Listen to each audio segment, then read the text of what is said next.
फिर हमारे पास आता है ये क्वेश्चन नंबर 2, ठीक है। अब क्वेश्चन नंबर 2 में देखो उन्होंने वैल्यूज़ नहीं दी हुई, सिर्फ ये चीज़ें दी हुई हैं कि पी ए टू ए हमारे पास 0.8 है और पी बी टू बी हमारे पास 0.6 है, ठीक है। और नीचे उसने कहा हुआ है कि the company currently has 40% of its customer purchasing brand ए, ठीक है। अब हमारे पास दो चीज़ें हैं, दो वेरिएबल्स हैं, एक ए है और एक बी है, और मैट्रिक्स भी हमारे पास 2/2 का आया है इस दफ़ा, ठीक है।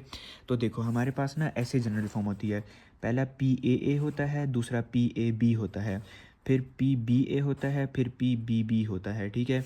तो देखो पी ए टू ए की वैल्यू उसने हमारे पास गिवन है 0.8, ठीक है। अब पी ए बी की वैल्यू आप कैसे लिखोगी, देखो 0.8 है ना, इसको 0.2 चाहिए तो ये हमारे पास 1 बचेगा, तो 0.2 यहाँ पर आ जाएगा, ठीक है।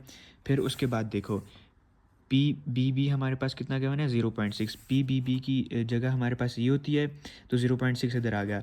0.6 को कितने चाहिए, 0.4 मिलेंगे तो ये 1 बन जाएगा, तो 0.4 इधर आ जाएगा, ठीक है। मतलब हमें ना क्रॉस में वैल्यूज़ गिवन होती हैं, इसकी और इसकी गिवन होती है, ठीक है। इसको जितने चाहिए होते हैं 1 कंप्लीट करने के लिए वो इधर लिख देते हैं, और इसको जितने चाहिए होते हैं 1 कंप्लीट करने के लिए उसको हम इधर लिख देते हैं, तो हमारे पास मैट्रिक्स बन जाता है, ठीक है। और इनिशियल डिस्ट्रीब्यूशन वेक्टर कैसे बनाएंगे, देखो यहाँ पर हमारे पास गिवन था ना 40% कस्टमर्स जो हैं वो ए ब्रांड परचेज़ कर लिए हैं, तो पहले हमारे पास ए वाले की कॉलम आएगा, फिर हमारे पास बी वाले का कॉलम आएगा।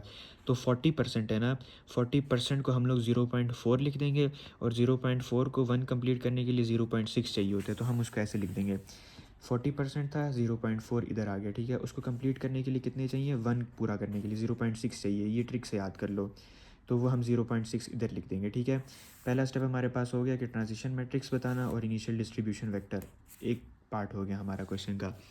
दूसरा वो क्या कहता है, predict the distribution of customers after 1, 2 and 5 months, ठीक है। अब कैसे करेंगे, देखो फॉर फर्स्ट मंथ हम लोग क्या करेंगे, एक्स नॉट को एम से मल्टीप्लाई कर देंगे, हमारे पास फर्स्ट मंथ के लिए आ जाएगा, ठीक है। सेकेंड मंथ के लिए हम लोग क्या करेंगे कि जो x1 आया था ना उसको ट्रांजिशन मैट्रिक्स से मल्टीप्लाई कर देंगे, ठीक है, तो हमारे पास x2 आ जाएगा। थर्ड मंथ के लिए क्या करेंगे, x2 जो आया था उसको ट्रांजिशन मैट्रिक्स से मल्टीप्लाई करेंगे, x3 आ जाएगा। फोर्थ मंथ के लिए क्या करेंगे, जो लेटेस्ट x3 आया था उसको ट्रांजिशन मैट्रिक्स से मल्टीप्लाई करेंगे, तो हमारे पास x4 आ जाएगा। फिफ्थ मंथ के लिए हमें जो चाहिए उसको क्या करेंगे, जो लेटेस्ट आया था ना x4 उसको हम लोग मल्टीप्लाई कर देंगे m के साथ, तो हमारे पास आ जाएगा x5। तो हमारे पास रिक्वायरमेंट क्या थी, फर्स्ट, सेकंड और फिफ्थ मंथ की बताओ, तो हमने पांचों फाइंड करके हमने फर्स्ट, सेकंड और फिफ्थ की यहाँ पर लिख दी ताकि क्लेरिफाई हो जाए बात, ठीक है। उसके बाद वो कह रहा है कि वही बात कि find the steady state market share for each brand. अब हमने फिर से स्टेडी स्टेट बताना है, ठीक है।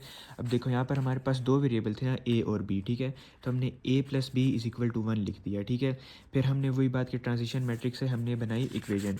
इक्वेजन कैसे बनाई हमने, ये देखो ये हमारे पास ए वाला कॉलम था, ये हमारे पास बी वाला कॉलम था, ठीक है। तो हमने कैसे बनाया, a is equal to 0.8 a plus 0.4 b, ठीक हो गया। फिर हमारे ये देखो यहाँ पर आ गया 0.8 ए प्लस 0.4 बी, ठीक है, ये हमारे पास बी वाला था।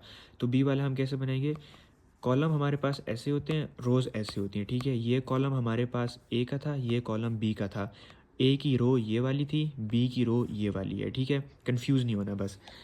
फिर उसके बाद हमने बनाना है बी का। अब बी का कॉलम ये था ना हमारे पास, तो हम क्या करेंगे, बी इज़ इक्वल टू ऊपर वाला 0.2 ए होगा, ऊपर वाला क्योंकि ए रो थी, ठीक है, और प्लस 0.6 बी, ये 0.6 बी आ गया, ठीक है। फिर से हम क्या करेंगे, इन सबको रीअरेंज करेंगे। रीअरेंज कैसे, ए यहाँ पर है, 0.8 ए उधर चला जाएगा, माइनस 0.4 भी उधर चला जाएगा, इधर 0 आ जाएगा, ठीक है।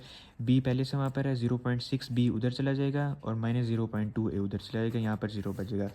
इनको सॉल्व करो, सॉल्व हम लोग कैसे करेंगे, 0.2 ए बचेगा, इसको माइनस करने के बाद minus 0.4 b is equal to 0। इसको सॉल्व करने के बाद 0.4 बी बचेगा, माइनस 0.2 ए बचेगा। ये मैंने इधर इसके नीचे नहीं लिखा हुआ जो कि मेरी गलती है, लेकिन आप नीचे लिख लेना, 2 पहले उधर लिख लेना, इसको यहाँ पर बाद में लिख लेना, ठीक है। इसको कर लिया, उसके बाद हमारे पास क्या होगा, अब ये जो दो इक्वेशन आई थी पहले की तरह हमने क्या करना है, मल्टीप्लाई करना है दोनों इक्वेशंस को 10 के साथ, ठीक है। 10 के साथ मल्टीप्लाई किया, 2a minus 4b, 4b minus 2a बन जाएगा, ठीक है। अब हम क्या करेंगे, अब हम लोग क्या करेंगे, पहले भी हमने एक इक्वेशन को चेंज किया था, अब भी करेंगे।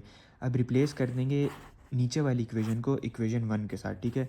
ऊपर वाली इक्वेशन ऐसे ही आ जाएगी, नीचे वाली जो इक्वेशन है ना उसकी जगह हम लिख देंगे a plus b is equal to 1, ठीक है।